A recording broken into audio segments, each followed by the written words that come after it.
வாராகியை பத்தி சொன்னீங்க. வாராகி எப்படி கும்பிடணும், வாராகி சிலை பத்தி சொன்னீங்க, வாராகிக்கான நவராத்திரி பத்தி சொன்னீங்க. வாராகில அஷ்ட வாராகின்னு சொல்றாங்க. அஷ்ட வாராகினா யாரு? ஃபர்ஸ்ட் வாராகி யாருன்னா பைரவரோட மனைவி. இதுதான் வாராகி. 64 பைரவர்கள் இருக்காங்க, 64 வாராகியும் இருக்காங்க.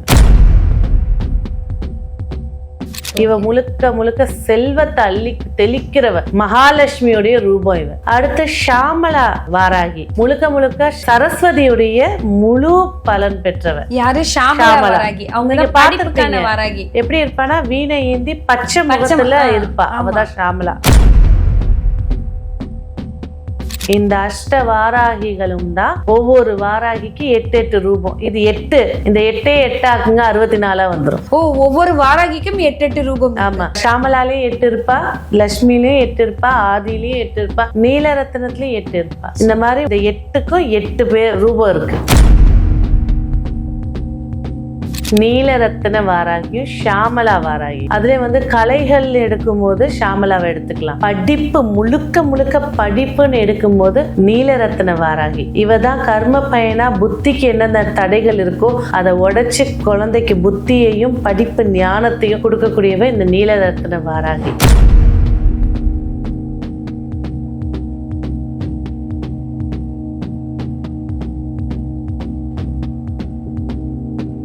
வணக்கம் மேம். வணக்கம்.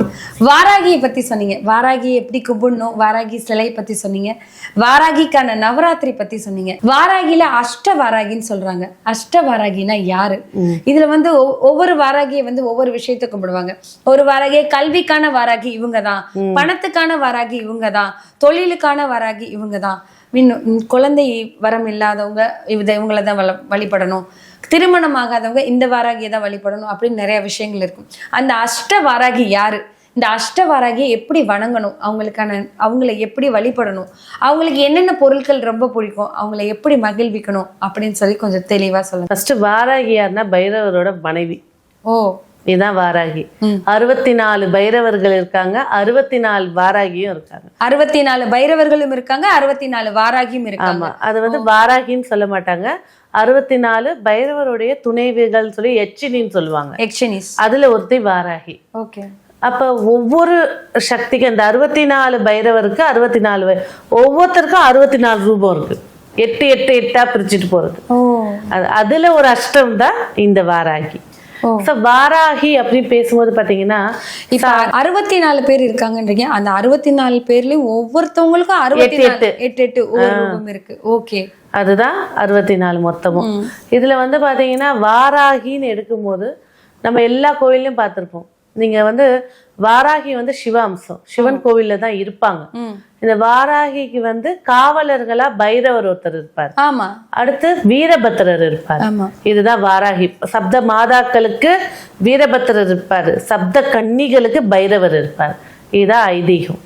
அடுத்த ரீதியா இந்த அஷ்ட வாராகி அப்படின்னு பாத்தீங்கன்னாக்கா, ஃபர்ஸ்ட் பாத்தீங்கன்னாக்கா சொர்ண ஆருட வாராகி. சொர்ண ஆருட வாராகி. இவ முழுக்க முழுக்க செல்வத்தை அள்ளி தெளிக்கிறவ, மகாலட்சுமியுடைய ரூபம் இவ. சரி, ஓகே. அடுத்து ஷாமலா வாராகி, முழுக்க முழுக்க சரஸ்வதியுடைய முழு பலன் பெற்றவ. யாரு? ஷாமலா வாராகி. அவங்க படிப்புக்கான வாராகி. எப்படி இருப்பானா, வீணை ஏந்தி பச்சை முகத்துல இருப்பா, அவதான் ஷாமலா. இவ முழுக்க முழுக்க படிப்பு. மூணாவது பாத்தீங்கன்னாக்கா சொப்பன ஆராகி, கனவுல குறி சொல்றவ. ஓ, சொப்பன ஆராகி. சொப்பன இவங்க மூணாவது. நாலாவது பாத்தீங்கன்னா நீல ரத்தின வாராகி. நீல வண்ணத்துல இருப்பா, ஆயிலையும் கர்மா, அவங்க எப்பேற்பட்ட கர்மா இருக்கட்டும் அந்த கர்மாவை கழிச்சு விடுறவ இவதான். ஏன்னா நீங்க சொல்றீங்க, இப்போ 4 பேர் சொல்லியிருக்கீங்களே, இவங்களெல்லாம் எல்லாருக்கும் தெரியாது. ஆனா வாராகிக்கு ஒவ்வொரு வேடம் போடுவாங்க. ஒவ்வொரு நாள் ஒவ்வொரு வேஷம் போடும்போது பார்த்திருக்கோம். ஒரு நாள் பார்த்தா நாங்க என்ன நினைச்சுப்போனா, இன்னைக்கு சரஸ்வதி வேஷம் போட்டிருக்காங்க, இன்னைக்கு இந்த அம்மன் வேஷம் போட்டிருக்காங்க. ஆனா இப்பதான் தெரியுது இவங்க எல்லாம் இதெல்லாம் அவங்களோட அவதாரங்கள். அடுத்து திரிபுர வாராகி. இவ முழுக்க முழுக்க அனுபவிக்கக்கூடிய சக்திகளை கொடுக்கக்கூடியவ. அடுத்தது பாத்தீங்கன்னாக்கா ஆதி வாராகி. ஹெட் ஆதி வாராகி. நாலாவது லட்சுமி வாராகினே ஒரு வாராகி இருக்காங்க. சொர்ணம் பாத்தீங்கன்னா குருவுடைய ஆதிக்கம், இது சுக்கிரனுடைய ஆதிக்கம். தண்டநாதா வாராகி, தண்டம் வச்சு உட்கார்ந்து இருக்கக்கூடியவை. தண்டனை அந்த கால்ல போடுற தண்டம் வந்து பாத்தீங்கன்னா ஏற்கிளப்பிய தண்டான்னு கூட சொல்லுவாங்க. ஓ அதை வச்சு உட்கார்ந்து இருக்கக்கூடியவை. ஓகே. இந்த அஷ்ட வாராகிகளும் தான் ஒவ்வொரு வாராகிக்கு 8 ரூபம். இது 8, இந்த 8 ஆக்குங்க 64 வந்துரும். ஓ ஒவ்வொரு வாராகிக்கும் 8 ரூபம். ஆமா, ஷாமலாலையும் 8 இருப்பா, லட்சுமிலையும் 8 இருப்பா, ஆதிலையும் 8 இருப்பா, நீலரத்னத்திலயும் 8 இருப்பா. இந்த மாதிரி ஒவ்வொரு இந்த 8க்கும் 8 பேர் ரூபம் இருக்கு. ஓ அதுதான் 64 64 பைரவரோட 8க்கும் 8 64. ஆமா. இந்த 8ல படிப்புக்கு இந்த வாராகியை தான் கும்பிடணும். ஏன்னா நிறைய பசங்களுக்கு என் பசங்க எவ்வளவு பண்ணாலும் படிக்க மாட்டாங்க அப்படின்னு சொல்லுவாங்க. நிறைய கோயில்களுக்கு கூட்டிட்டு போவாங்க. நிறைய அம்மா அப்பா வந்து படிக்கலனே கஷ்டப்படுவாங்க. இப்ப இருக்க பசங்க ரொம்ப பிரில்லியன்ட் தான், ஆனா படிக்கலேன்னு ரொம்ப கஷ்டப்படுவாங்க. படிக்கலேன்னு கஷ்டப்படுற பசங்களை என்ன கடவுள் இந்த வாராகியில எந்த வாராகியை கும்பிடணும்? நீலரத்ன வாராகியும் ஷாமலா வாராகியும்.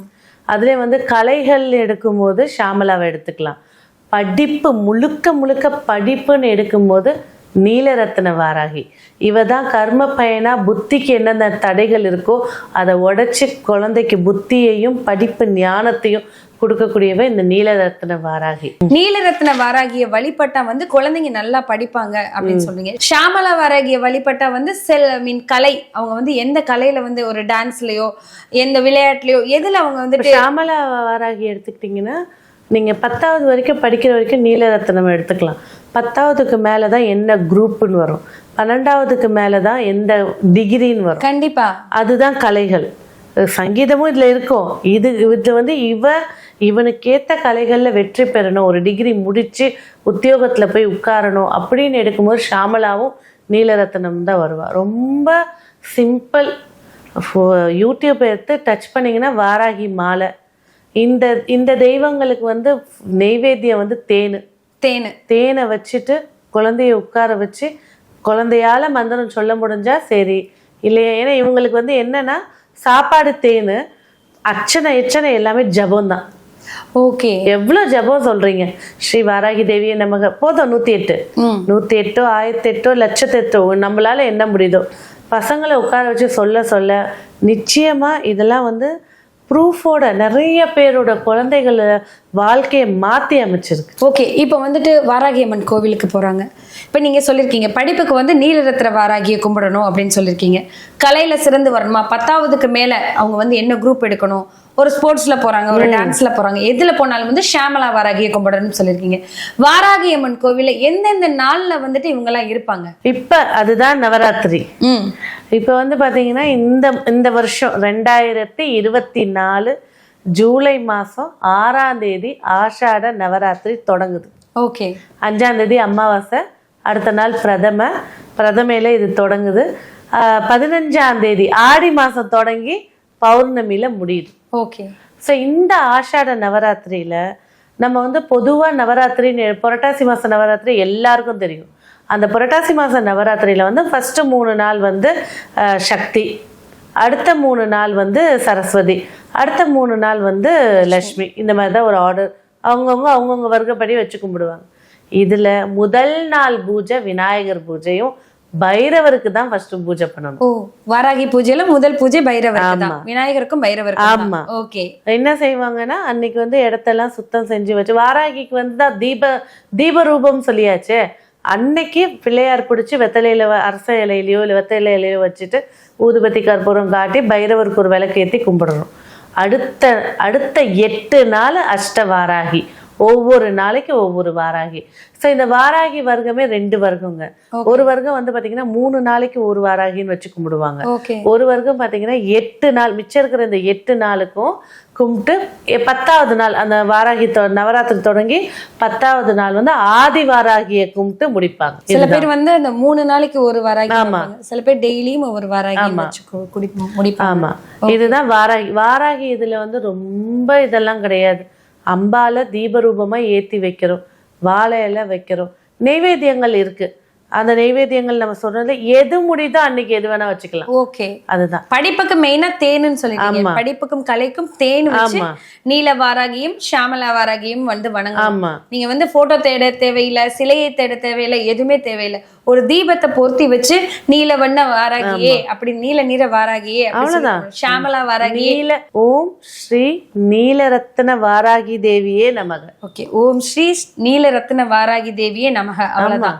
ஓம் ஸ்ரீ ஷாமலா வாராகியே நமக. அவ்வளவுதான். இது சொல்லும் போதே பக்கத்துல யாரும் உட்கார்ந்தது தெரியும். ஓ ஓகே ஓகே. கண்டிப்பா கூஸ்பம்ப்ஸ் வரும். ஏதோ ஒரு பாதுகாப்பு உணர்வு வரும். அந்த பிள்ளையுடைய சேஞ்சஸ் ரொம்ப தலைவலிக்கும் சில குழந்தைங்களுக்கு. ஏன்னா அந்த கர்மாவை கிளியர் பண்ணி கொடுக்குறா. ஸோ உடனே வந்து கும்பிட்டானே இந்த மாதிரி ஆயிடுச்சுன்னு நினைக்காதீங்க. அந்த குழந்தைக்கு படிக்கிறதுக்கு என்ன தடையோ அதை வெளியே கொண்டு வந்து அதுக்கப்புறம் சீர்படுத்தி கொடுப்பா. கண்டிப்பா. இப்போ வந்து படிப்புக்காக கஷ்டப்பட்டுட்டு இருக்க பசங்களுக்கு எழுதி வீட்டிலே ஒட்டிடலாம். ஸ்ரீ நீலரத்ன வாராகி தேவியே நமக, ஸ்ரீ ஷாமலா வாராகி தேவியே நமக. அப்படி பார்க்கும் போதெல்லாம் சொல்ற மாதிரி தானே, திரும்பி பார்க்கும் போதெல்லாம் அதை சொல்ற மாதிரி தானே. சோ நிறைய பேருக்கு தெரியாம இருந்திருக்கும். இது மூலமா நீங்க சொன்னதுல இருந்து இதை தெரிஞ்சிருப்பாங்க. தொடர்ந்து பேசலாம். நன்றி. நன்றி.